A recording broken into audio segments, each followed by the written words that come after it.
we suddenly moved into.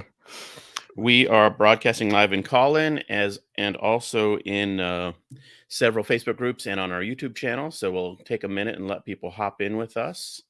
I'm going to suggest that we mute ourselves on Callin when we're not talking because it seems like there's a lot of airflow or something. Sure. Yeah, I'll do that. Yeah, I was just typing. Yeah. Wonderful. I will do Well, that. yeah, let's jump into it, man. Before we get started today, I just want to make a personal comment and let everybody know that our hearts and prayers are really going out to the people in Ukraine and Russia.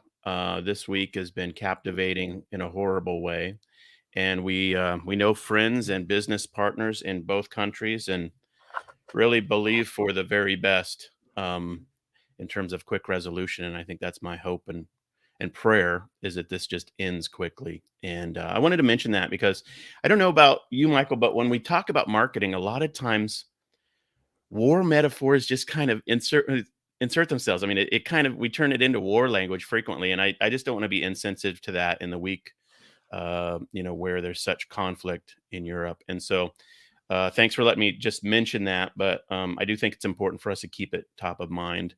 People are in desperate situations as they listen, and even our business partners that we work with are caught in this. And so there you have it. I want to just make that comment before we jump in. So Yeah, we're living in very crazy times. The sensitivity in this week is, I believe, going to need to extend over the next year to 3 to 5 years. I don't know how long, but I think this is going to be it for Europe. This is the next big war, and yeah, it does make you think, if apart from anything else, to appreciate living in a safe place with internet connections and things, luxuries that we take for granted. And of course, they're not a given in every country. And yeah. Well, so with we that need to make the said, most of it. let's jump into it today. What do we have on the docket here? I think we've got a On the great docket, so topic. so in crazy times, I think we need to be willing to consider not only quite radical pivots, but quite big ones quite quickly. So anyone who's got business in Russia, for example, as you said, we both have some connections out there who are massively struggling suddenly. And to do that, you need some solid principles. And one of the books that we're both passionate about, you just read, I think for the first time we'll listen to, The Star Principle by Richard Koch, is an amazing business classic. And I think it gives a really great framework for all sorts of big picture business decisions. So very timely, I think, as well. Great. Let's do it. You ready to do it? Kick this thing off? Oh, I think you're muted on calling, Jason. Sorry, man. You ready to kick this thing off? Yes, indeed. Okay. The Star Principle book by Richard Koch is a business classic, and it presents a very wise strategic framework he learned while founding the Boston consulting firm. Today, we'll show the framework, debate the merits of the model, and see if we can't find some practical applications for e-commerce operators. Jason, you ready for this important topic? Yeah, I love the book. I did just listen to it on my road trip to Phoenix and back, and really enjoyed it, got a lot out of it. And I think there's a ton of value for e-commerce operators. And so for people who aren't familiar with this book, we're going to go through kind of the high level overview, and then we'll also adapt it and apply it to our own situations a bit and to some examples, so that we've got a lot to bring forth, kind of practically from it. So yeah, I'm excited about this conversation. You want to give us sort of a top level overview of the book, and I know you're a huge fan of it. You've podcasted about it before and blogged about it, so lead us into it, man. Yeah, I mean, even to the extent where I bought a set of it and was going to give it to my mastermind members, but most of them had bought it by then because I'd been talking about it so much for so long.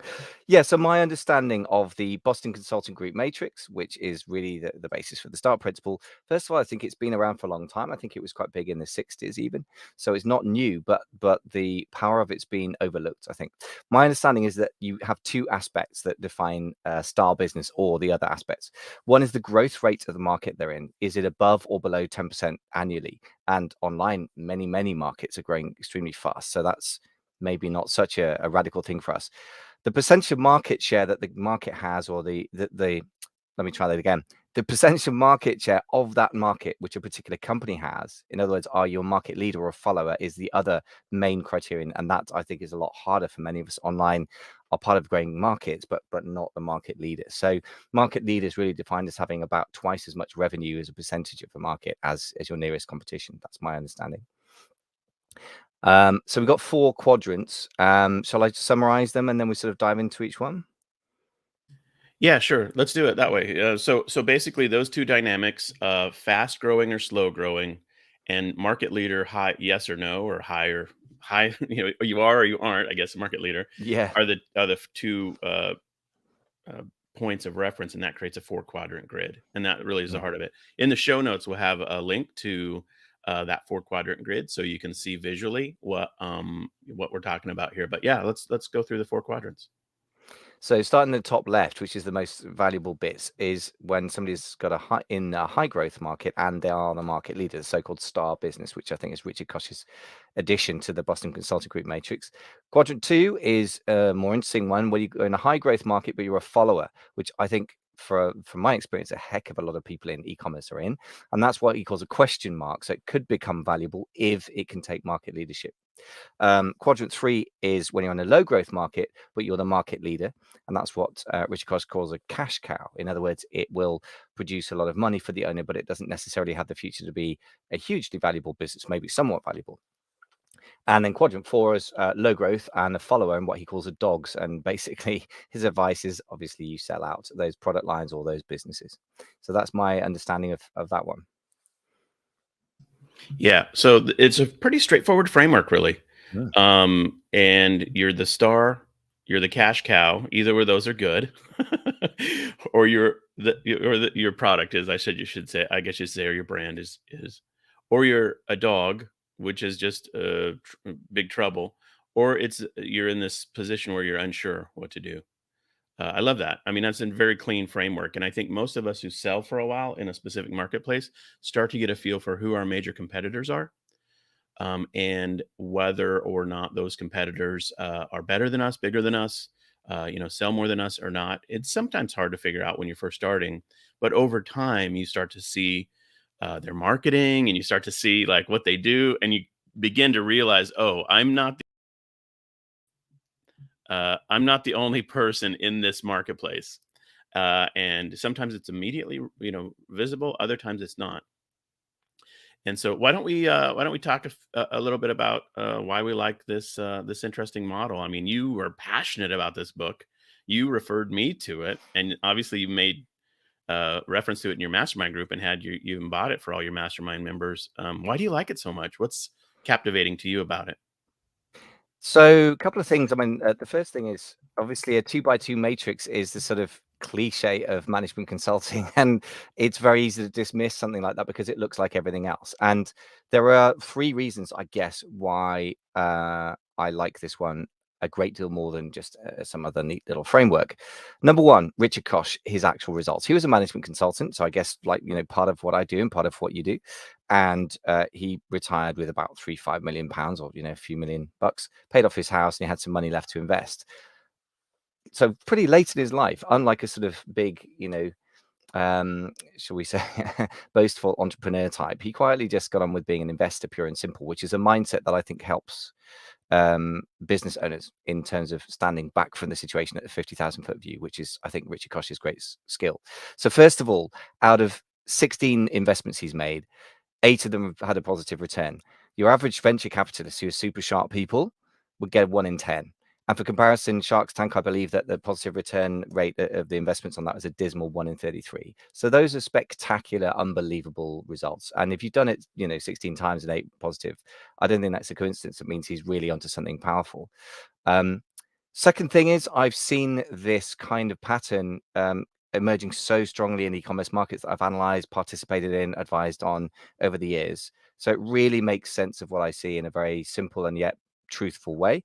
And the third thing is that it really explains, I think, the success of the biggest e-commerce blow-ups that I've been part of with mastermind members, going from sort of $2 million pounds a year, so $3 million maybe, to about 30 million in the course of 4 years.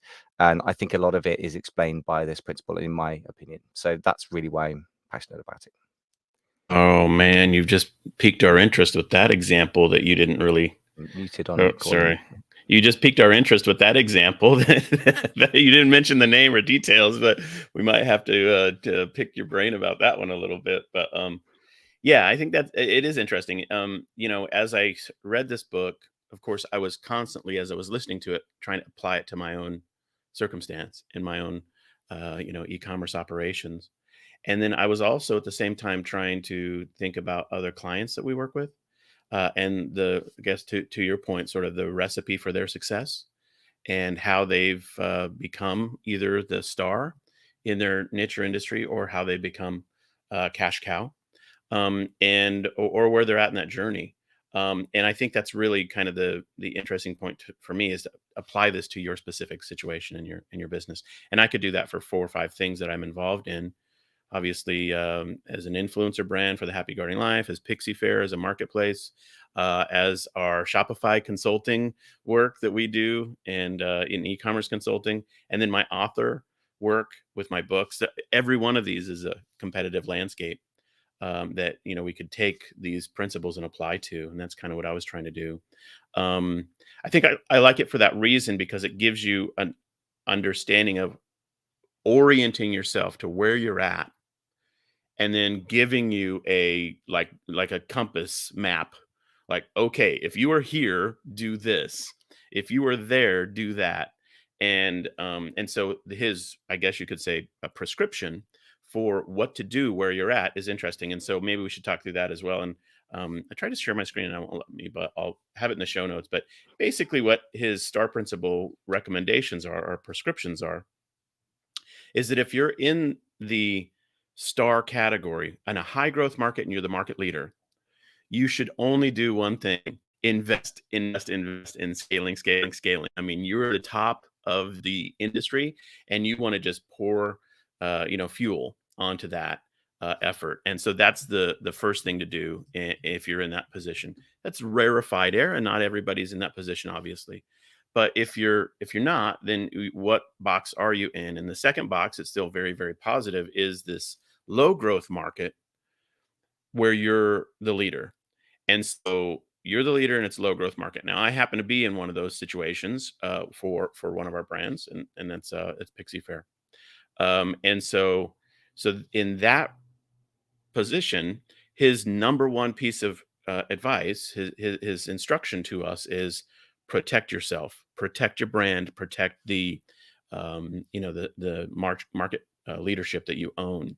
And that resonates with me so clearly, because Michael, you probably remember many of our podcasts, I talk about defensibility, 7 layers of defense, how to be bulletproof, how to be tiger proof. I mean, I've named and labeled all of these ideas because that's the position in the marketplace that I'm operating from. So it's very, very top of mind for me to say to myself, how do I, operate with a zone of protection and safety, and a moat, if you will, like with Warren Buffett's phrase.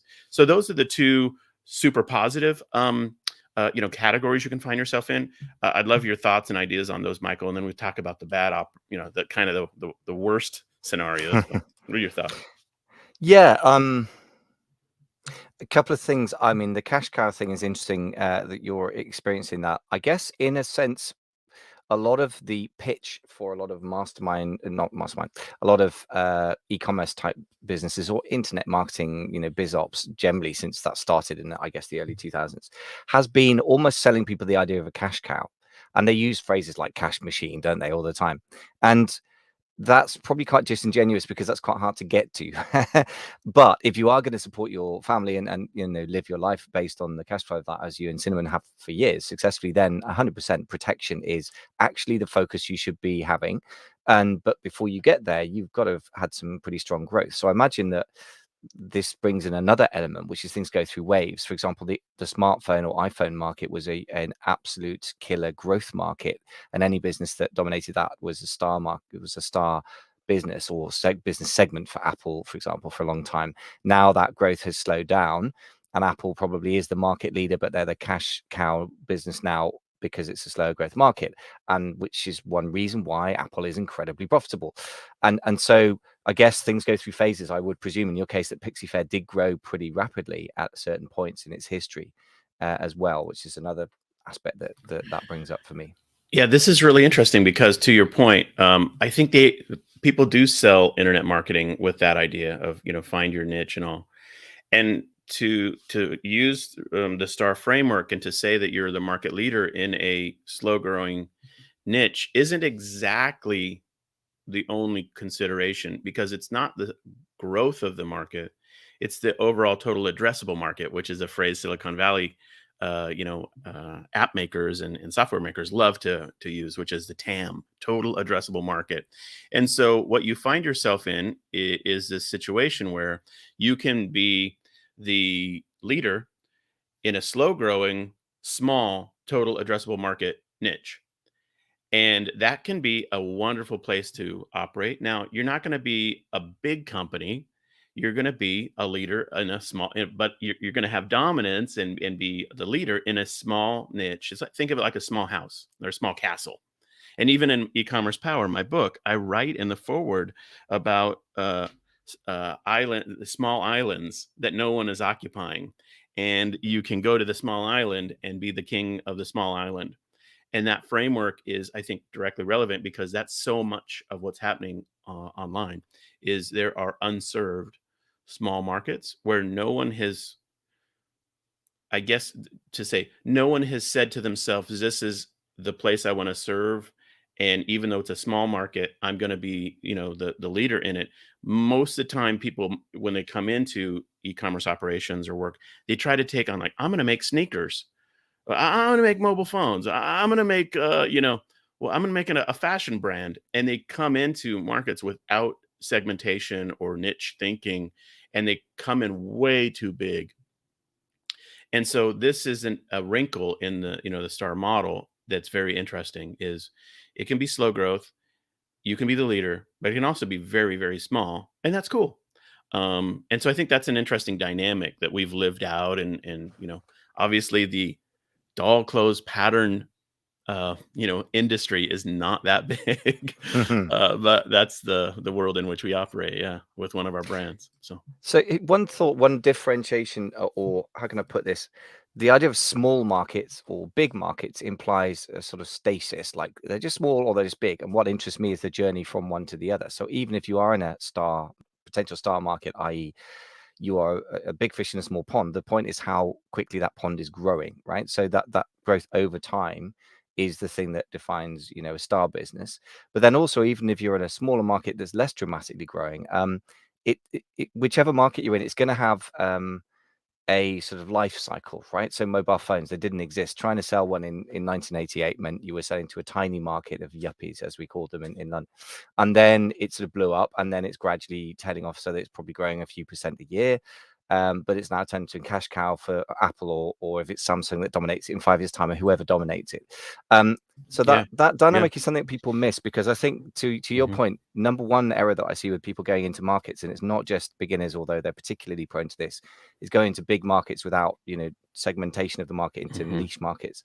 But the other one that I see is going to already large markets. To your point, I think the art, Timing. It's a exactly to your timing point, issue. is timing. Mhm. It's Yeah. finding something that is at the moment small but going to become big. And to my Mhm. reference to the word investment earlier, I mean, I think having an investment mentality, I'm not an investment. I don't claim to have this Mhm. down very well, but I think as small business owners, we can be very action oriented. And I think the decision of where to invest your time, money, sweat equity, whatever, Yeah. your team's time, if you have one, is really critical. And I think that trying to sort of read the future of a market is a part of that, rather Mhm. than worrying about where it's at right now, which is the Yeah. general obsession. And that's Yeah. when I think, if you just use Jungle Scout, Helium 10, even Google Trends, you can get a bit of a false steer, because they That's are right. very present oriented. They don't Mhm. really give you a steer of where things are going.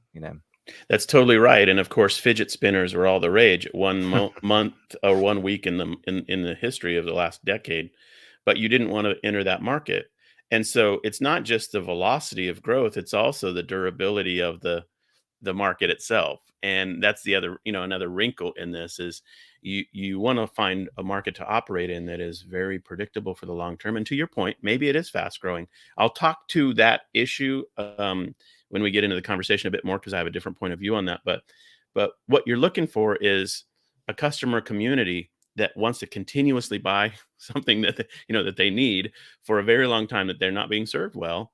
And whether that market is fast growing or not, if they're ready, willing, and able to give you money for a good product that you can deliver, then it's something to consider.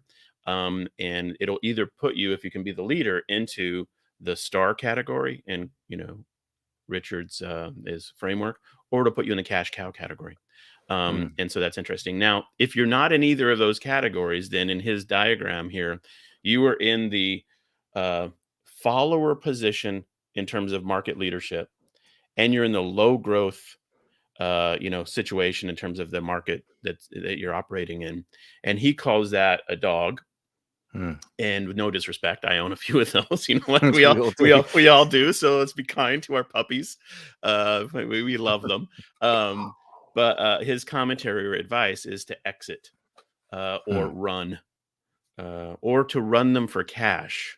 Yeah. Meaning, don't go crazy investing, but get really efficient, really focused on profitability, and just realize you're not the leader. It's not a fast growing market, but if you can make a profitable, outcome occur for yourself, then you're fine. Just realize you're going to be always, the second or third or fourth entrant in the market space. But you know what? Yeah. Crazy things happen. Sometimes the market leaders blow up and Yeah. they ruin their own business. Sometimes they exit markets. Sometimes they literally abandon them.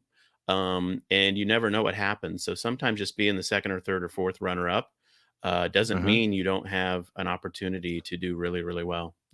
So that's the That's true. that's the bottom right corner in the framework. Yeah. What are your thoughts, So, Mike? interesting response on that. I think what interests me the most is not just sort of a newbie type focus would be, oh, how do I make sure I'm in a high growth, amazing market? Well, there's nuance to that. As you said, you don't always have to be. I think being the dominant person in a small market is way more important than the market growing fast. Having a cash cow business is still a wonderful thing. But the interesting thing for me is the dynamic, the relationship between these things. If you have multiple products or multiple business lines, multiple sales channels, multiple anything really, each one of them can function as a star business or business segment or a dog or an anything else.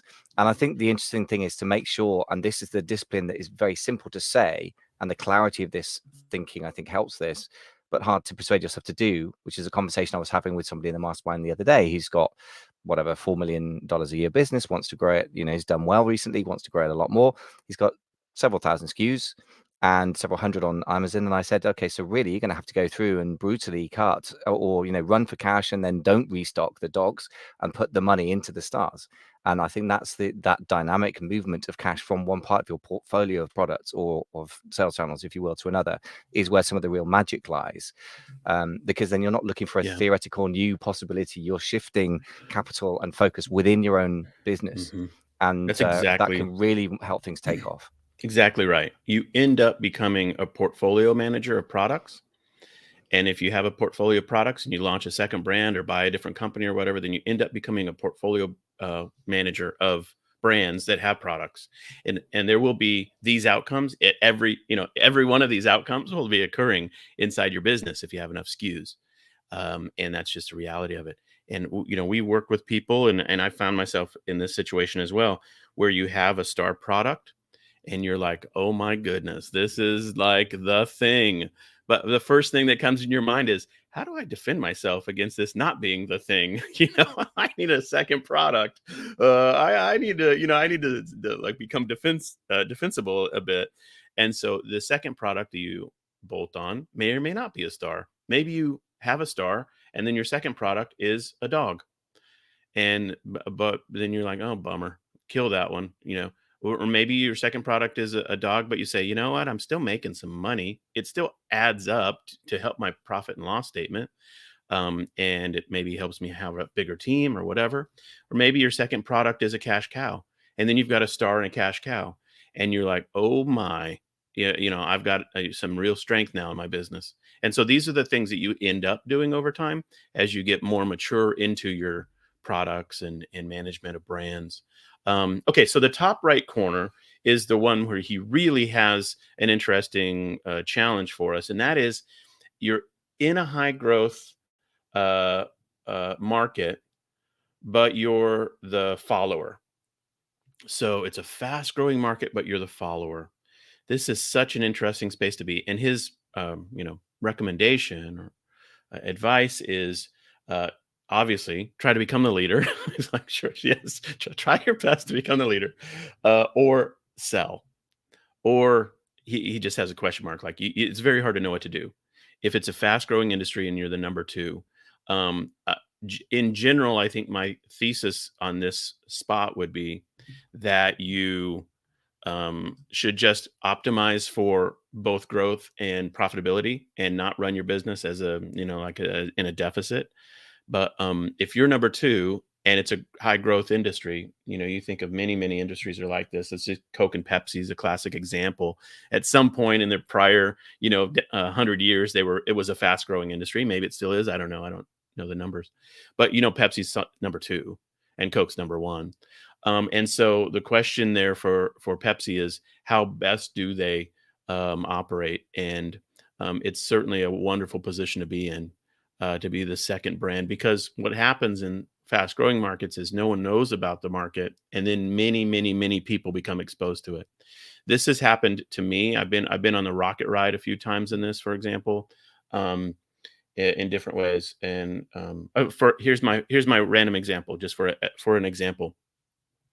Uh, Expertise in Pinterest marketing, or kind of the educational guru space for Pinterest marketing. I started blogging about Pinterest in 2011. I literally got ranked by Google for all the key phrases related to marketing on Pinterest. It there was no one else there. So in that industry, that new industry, I was the market leader, and it was a high growth industry. And so I had a rocket ride. I got a book deal within 2 weeks from McGraw-Hill and had a great book. They overpaid us on the advance because they wanted it done quick.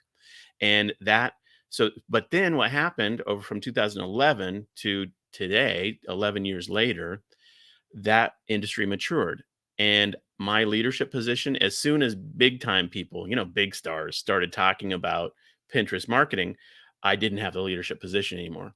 And then I was second, and then I was third, and then I was fourth. And now, if you look at that industry now, there are many growth coaches and programs and resources and books all about how to do marketing on Pinterest. And I'm not even in the conversation. It's like my thing is so old now, and my content is so old. I'm not a player in that space. And so, this is how that second or third spot works, is where you see something happening and you either going to be the leader in that growth industry or not. Now, if I would have protected myself and only ever camped on marketing on Pinterest for the last 11 years, I would be the leader, and it would probably not be a high growth industry anymore, but it'd probably be a cash cow. But I didn't do it. I just let it go because I didn't really want to be the Pinterest, educator. It was just one thing that I wrote, a book project to me. Yeah. So anyway, Michael, what are your thoughts on the top right corner, the high So growth market, yeah. but you're not the leader? Any thoughts on that one? Well, first to your story. I mean, this is actually one of the last chapters in the book. I think it's called the fading star. So you had star positioning so it's a very fast growth market indeed, I'm sure, and you were definitely the definitive leader. So for a while that was a star business, and people talk about first mover advantage, and I think it's very interesting to analyze that in the context of your story. I don't think first mover advantage is so much what we need. What we need is star positioning. So in other words, you're in a high growth market and you're the leader. If you move first, that can be one way, as you did, maybe some degree of luck in it as well, and some degree of, obviously I'm sure you wrote good stuff as well and knew what you were talking about. But however you achieve that first move advantage, it's only really meaningful if you maintain it. So we talked earlier about the fact that if you're in the fidget spinner market, you can be the market leader, but if the market blows up or is banned by Germany, etc., then it's all over. So that's where the market fails on you. But this is an example of where the market grew very fast, but the leadership position failed. And either which way means that the value sort of plummets, really, doesn't it? So Yeah, it's an totally. important point to bear in mind. It is an important point. And the other piece of that is that some industries and some product types have high durability in terms of the first mover advantage, and others do not. So, for example, in the book space or educational space, if you can maintain it for the long term and it's a new hot industry, there is a lot of durability. But sometimes in spaces, you're only as good as the next new successful product. I mean, like, in the movie industry, for example, Hollywood studios, they can't rest on their laurels. It's only about the next new big launch. Now they end up with a beautiful back catalog, but it's always about the next new thing. Other industries, you really can get stuck in. And so this is an interesting piece. I have sort of a tweak or an adaptation to the star model that I want to broach as a subject with you here. And if we're ready to do that, this is a nice segue, I think, into kind of my thesis that I think is sort of a different approach to what the star model does. You ready to hear my twist? Yeah. Okay. So um, I was listening to the book, The Star Principle, and of course, the book is not new. I mean, I don't remember when it was published, but it's not new, and the framework itself is old, as you mentioned in the intro, from the '60s. But it's so relevant. But there was something that was off to me, and I just kept thinking, I love what he's saying, but there's something that doesn't apply to today's e-commerce environment. And I couldn't really put my finger on it. And you and I were talking about this a week or two ago, and I was trying to say to you, there's something that's not right about this, and I just couldn't articulate. But here's my thesis, and I sorted it out in my mind. Imagine taking the STAR framework, which is this 4-box grid, and then creating a framework that has 10 boxes or 12 boxes. And each one of those little boxes, then you put the star matrix into his framework. So his framework is in 10 boxes. And so it looks like a big, huge Scrabble board, I guess you could say. And visually, what I mean to present here is the internet age has created fractured or segmented markets that are very powerful and very interesting for us to think through. And so take the star model and then just apply it, for example, to Amazon.com, Amazon US market. And you say to yourself, am I on Amazon in a high growth segment or set of SKUs? On Amazon, am I the market leader? And that might be a true reality. And you are a multimillionaire and your business is a 7 or 8 figure business because of that reality. But on eBay, you might be a 0.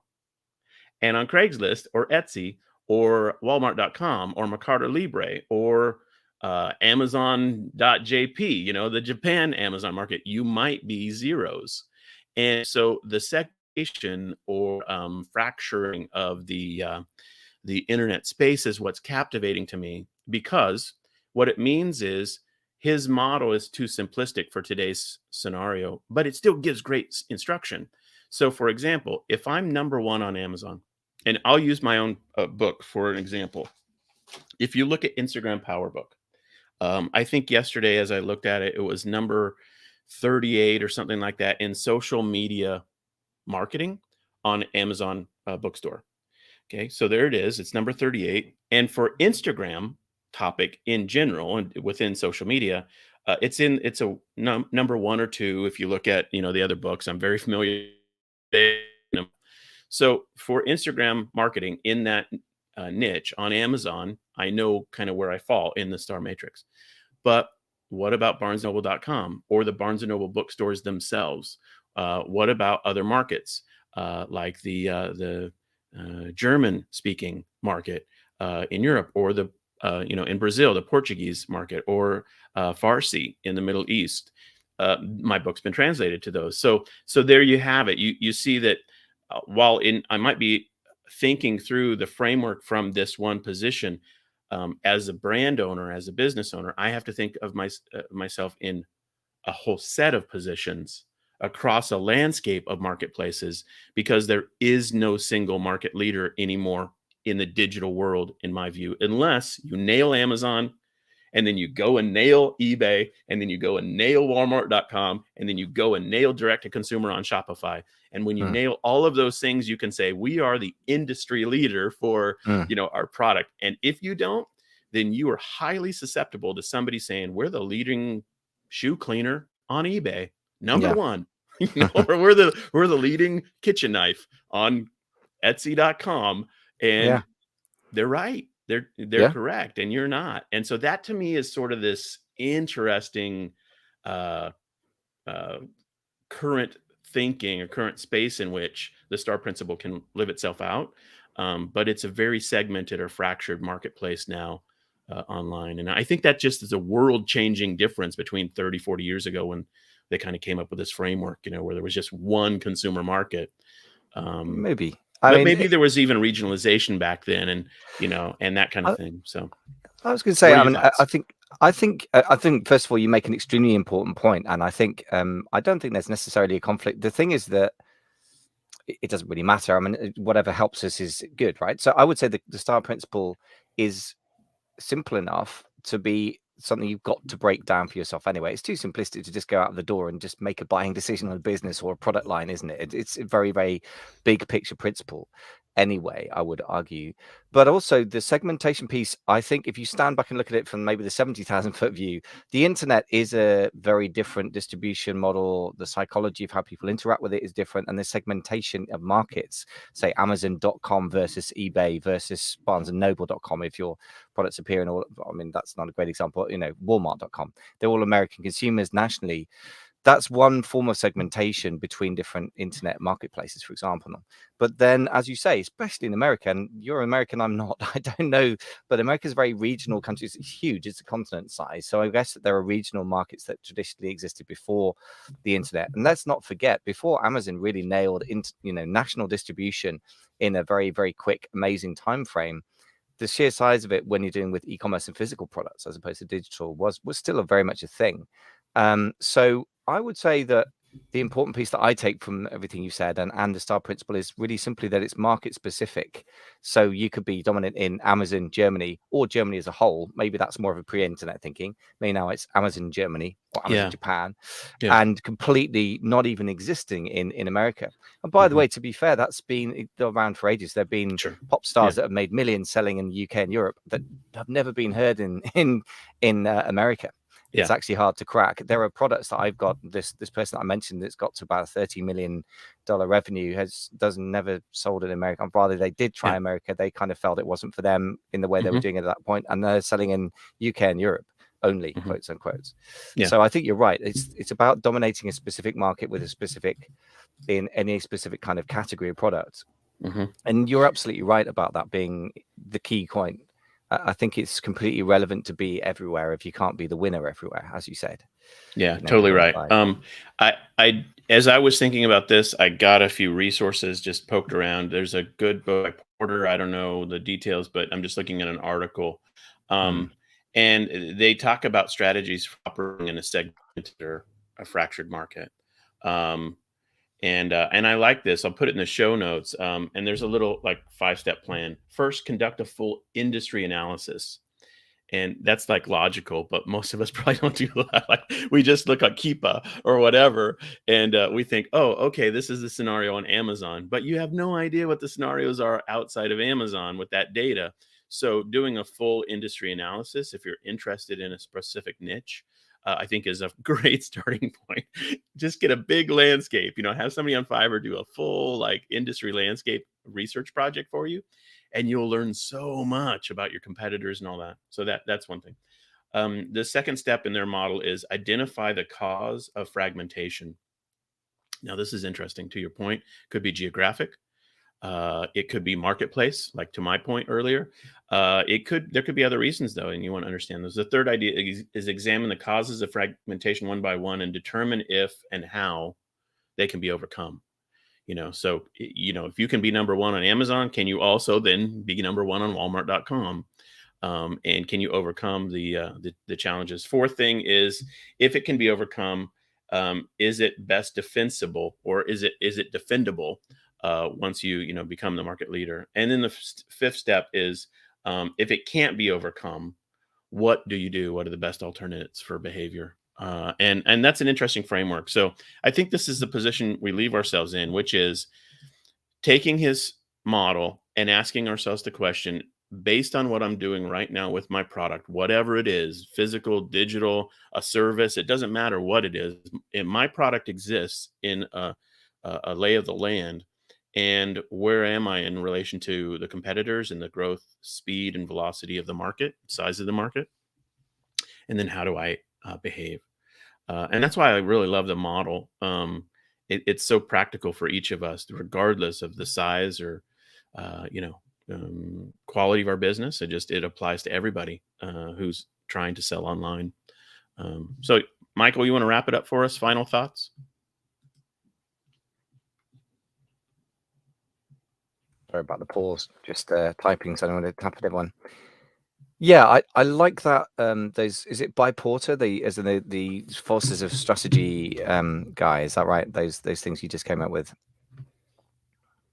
Yeah, it's a book called Competitive Strategy by, I don't know if Yeah. it's Michael Porter, but it's 1980. Yeah, Yeah. I really like that. I mean, what's interesting is that I think that's just as valid as anything that's written in the last, more internet era. I think the full industry analysis, to your point, is excellent because most of us don't do that on Amazon.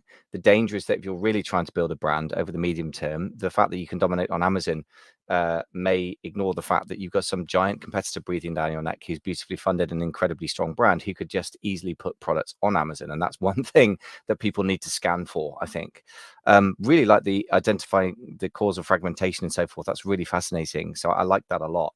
I think in general, I would say, how can I put this? General principles can be either something you overly fall in love with, and I have a tendency to do that if you love strategy thinking, or just dismiss as not very practical. I think the art is to use them as a lens through which to look at your business as part of a process of making, a really thorough assessment of, number one, as you said, where you're at. Number two, and I guess this is like is it the gold rush questions? Where do you want to get and how are you going to get there? So as part of that kind of process, they can be valuable lenses to look through, just like the 80-20 analysis. I would never say to somebody, do an 80-20 analysis and then go and have, a cigarette and relax while everything takes care of itself. Nor would I say the same about the STAR principle, but I would say it can give amazingly valuable insights, sometimes quite upsetting insights. If you've got 300 SKUs and most of them are dogs and should be sold, that's not an easy thing to swallow. That's a sunk cost fallacy. But I do think the clarity and simplicity of it actually can cut through a lot of noise in your own head and in your own business as well. Yeah, the goal, I can see it in my right in my video camera behind me. The Goal by Eliyahu Goldrate was the book you were referencing, and his question prompt is what to change to, and how to make the change. And it's so macro, it's like relevant to anything in life, but it's awesome. So so I think you're right, that totally applies to this. Okay, great conversation, man. How should we end this? I would just end with a simple call to action, and that is, if you like this show and you happen to listen on Spotify, would you give us some 5-star ratings or your highest and best review, whichever number that might be? It is a 5-star system, and they newly inserted that into the Spotify tool set, I believe. I didn't see it before, about a month ago.